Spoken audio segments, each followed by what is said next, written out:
लक्षात ठेवा. आणि ही गद्दारी जर काढायची असेल तर चित्र काय?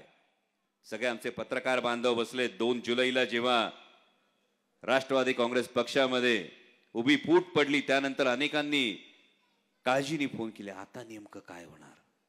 आता कसं होणार? आता पक्ष कसा टिकणार?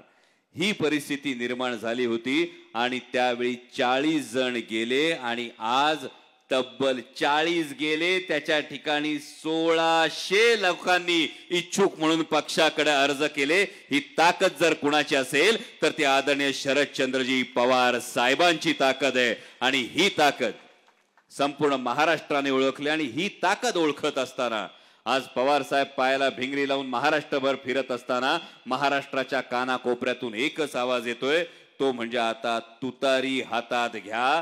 कारण महाराष्ट्राला कळलंय ही तुतारी फक्त राष्ट्रवादी काँग्रेस पक्षाची नाही, ही तुतारी विजयाची आहे, ही तुतारी महाराष्ट्र धर्माची आहे. आणि हर्षवर्धन भाऊ, मी मनापासून तुमचं अभिनंदन करतो की तुम्ही ही विजयाची, ही महाराष्ट्र धर्माची आणि ही स्वाभिमानाची तुतारी हाती घेतलीत. याबद्दल तुमचं मनापासून स्वागत करतो, आभार मानतो, अभिनंदन करतो आणि आपली रजा घेतो. धन्यवाद. जय शिवराय. धन्यवाद साहेब, मनपूर्वक धन्यवाद.